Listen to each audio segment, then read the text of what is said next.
Hey BrewTubers, Barry here. Happy Homebrew Wednesday. I know I haven't been around in a while, and I know I'm filming this from my webcam with bad lighting late at night on Tuesday night. Just wanted to say hello and just uploaded it, and then my next video it'll be better quality. So see here my Odell glass that my brother got me when he was in Colorado a little while ago. I just have my imperial stout. As you know, I kegged it so I can bottle from the keg and not worry about over priming it like I've done with my other big beers, just like my barley wine and my triple. Both my barley wines actually, and my triple. So I did it at 30 psi for a little over 3 days, just to over carbonate a little bit. So when I bottle it, it stays carbonated and forms a nice head when you pour it. And then I put it at 12 psi for a couple of days because when you put it at 30 psi for it's like over that threshold of 3 days, I found that it takes longer than 24 hours to settle to serving pressure, which in my keezer is between 10 and 12 psi.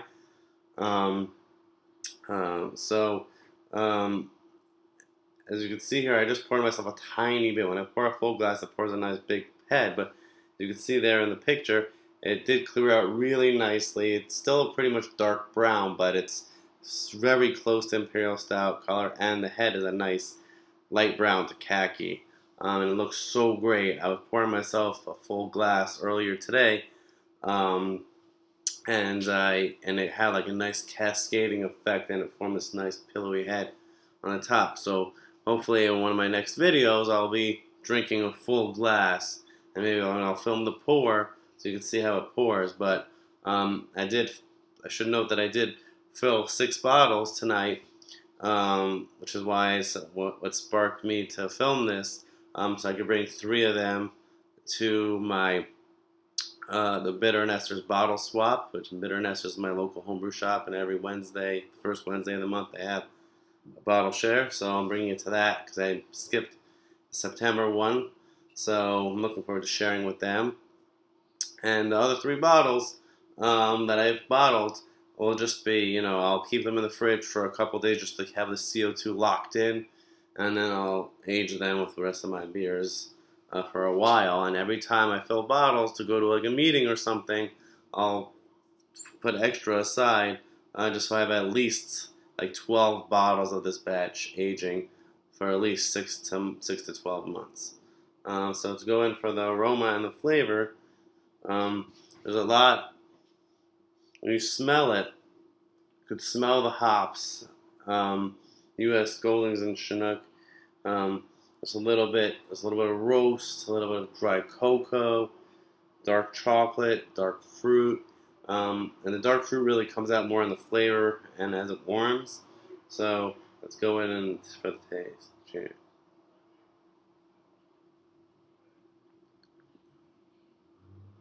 Yeah. So the taste, you can definitely get like an earthy, hoppy thing, which what I was going for. Get a nice hop character, not like that like citrusy undertone that Great Divide Yeti has, but to let you know that some nice hop interplay with those malts, balancing it out. It's definitely not too sweet, and it does have a nice chocolatey smooth body though.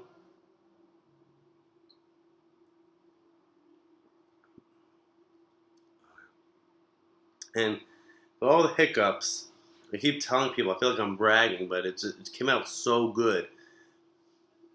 With all the hiccups on brew day with mash efficiency and having to add a ton more malt extract and being worried about the color, it's just so good to like relax and not worry as much and have a home brew and just sit and say, yeah, it came out pretty damn good. And as it ages, I'll test it and decide which competitions I want to enter it in, especially Homebrew Rally, which is in February. It'll have, let's see, like October, November, December, January, like a little over 4 months to age before that competition. So I think if the bottles that I bottle off the keg age well, by the time I have to enter them for that competition, the beginning of February, I'll definitely enter it just to see how it scores. It might not score amazing because of the color. But as long as it ages, or smoothens out a little enough in that time frame, it should be pretty damn awesome. Because I'm really impressed. And actually, one of my friends who came over to taste it earlier today, said it reminded him of the hop character of Founder's Imperial Stout, which I think Founder's Imperial Stout is just a little more over the top with the bitter, roasty, hopping and hop character. But just the aroma of this is just like an interplay of all the things I love about the style. So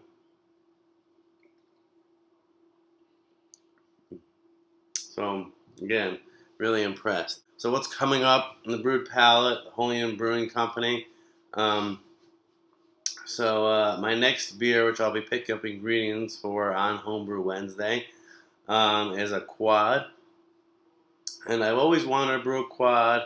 I've brewed a triple, but I love the darker Belgians just a touch more than the triples and the Belgian strongs and the Belgian blondes. I just like that darker flavor a little bit more.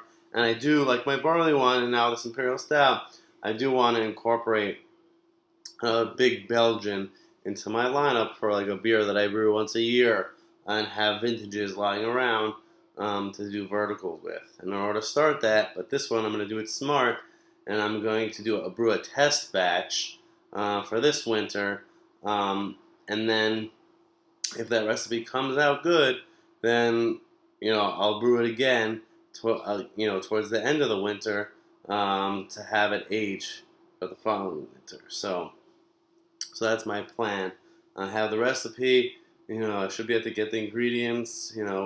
Pretty standard. With some nice specialty malts, Belgian dark candy D180 syrup. I'm using some Demerara sugar to give it a little, which is like a light brown sugar, which is less processed, to give it some nice molasses flavor. So it should be pretty damn good. And I'm really excited. So I guess my next video will be the brew day of that beer.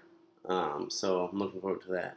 So as I get back into the swing of things in October and November, I'll be sure to keep you apprised and look forward to going through the journey. And I am still trying to figure out if I'm definitely going to the Homebrew Wednesday homecoming. But since I live not too far away, if I decide to go last minute, even if it's just for one of the nights, I'll of course let everyone who's going through the Facebook page that I'm actually going to be stopping by. So cheers and happy Homebrew Wednesday.